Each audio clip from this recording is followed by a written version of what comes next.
Lesson 89, Solving Quadratic Inequalities. Please remember that when you see a quadratic formula or quadratic inequality or equality, it is in the shape of a parabola, always.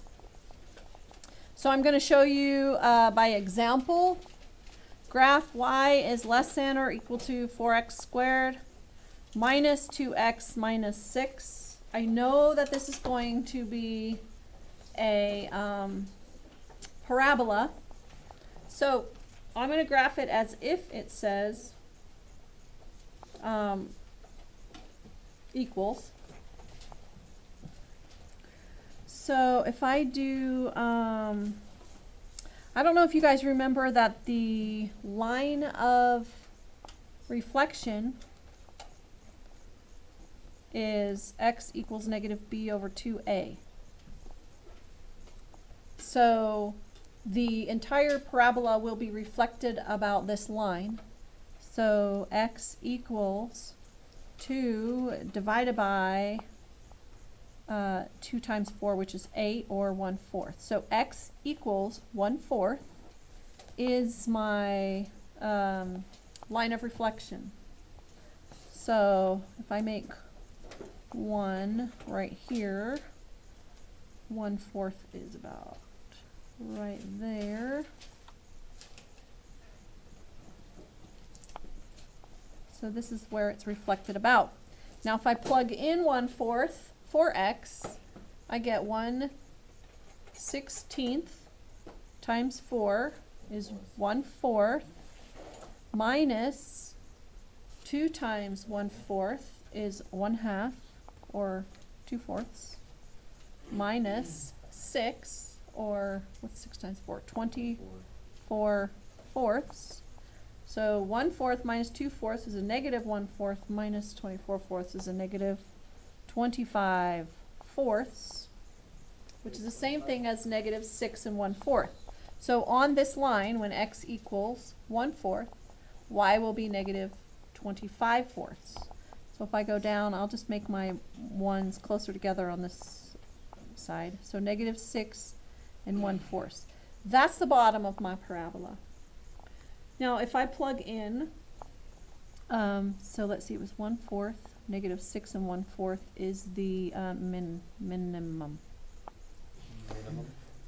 So I know it's going to open upwards because this is positive. I'm going to use a solid line.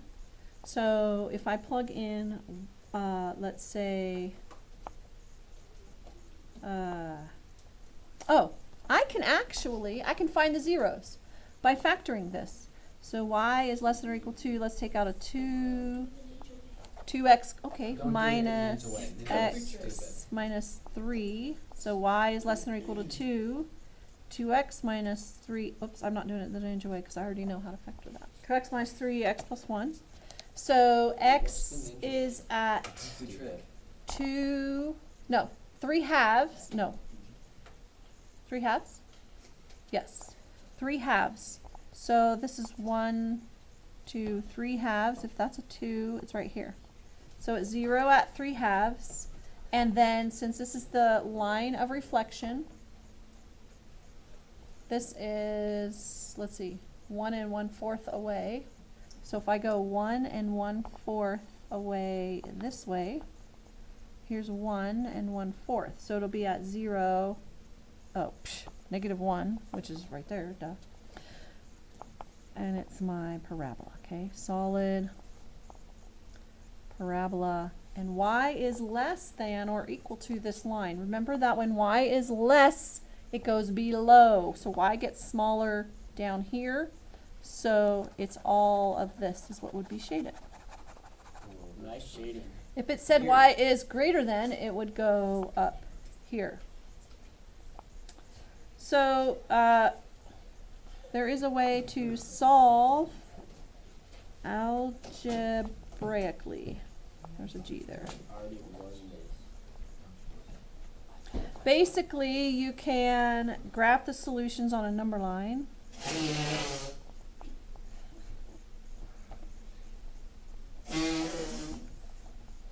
So let's say we want to solve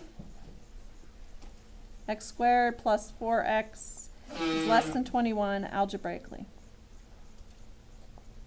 So I'm going to subtract 21 and bring it over. X squared plus 4x minus 21 is less than 0. And then we have x plus 7, x minus 3 is less than 0. So the critical values are where x is 0, are -7 and +3. So there's 3 regions that you can test here. This is super, I think, awesome. So here's your -7, here's your 3. Basically, you're testing 3 regions. So you're testing below -7, you're testing in between, and you're testing above 3 to see where you're going to shade. So we have, if you were to test below -7, so let's just do like, I don't know, -10 or something. Square it, you get 100, minus 40 is 60, and that's not less than 21, so it's not going to be here. If we plug in 0, we get 0 is less than 21, that's true, so it's going to be here. And then, of course, it won't be above because it's between our parabola. So above 3, let's do 10, 100, plus 40 is not less than 21, so it's not going to be above either. But you have to have open circles on the 3 and the 6. No. So. Yeah, you do. -7 So is less than x is less than 3. Yes, so -7 is less than x is less than 3.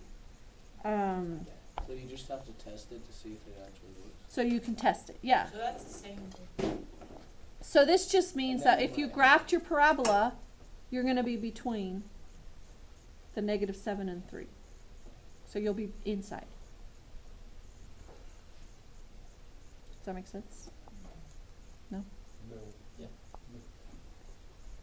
Okay, so I'm going to do an example here. Another example. So we're going to go between, we're going to be graphing between like a line and a parabola. We're putting 2 together. So we want you to solve and graph y is less than x squared plus 4x plus 5, and y is greater than x minus 2.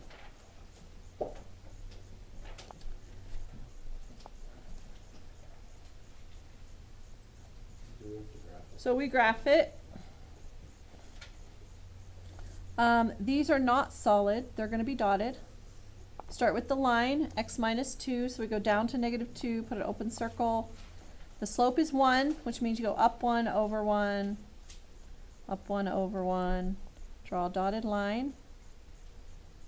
And I'm not shading yet, I just know that since y is greater than this line, it's going to be up above. Then I'm going to graph the parabola. So x equals -b over 2a gives me where my line of reflection is. So -4 halves, -2. So I come down to -2, and this is my line of reflection here. So if I plug in -2, I can find where on this line is the minimum. So I plug in -2, and I get 4 minus 8, which is -4 plus 5 is 1. So at y equals 1. That's my doohickey? I don't know what you call that. Oh, minimum. Minimum. Oops, I need an open circle because it is dotted line. Okay, then if I plug in -1 for x, I get 1 minus 4 is -3 plus 5 is 2. So when x is -1, y is 2, which means when x is -3, y will be 2, because it reflects about that line. So here we have this parabola. It's very dotted line. And then it's less than this. So I'm going to shade below the parabola, but above the line. So all of this gets shaded. Funky. And that's Wait, the so above the solution. line, but below the problem. Yes, so it's gonna go around this, and above the line, but not below the line. There you go. There you go. That's the end of the lesson.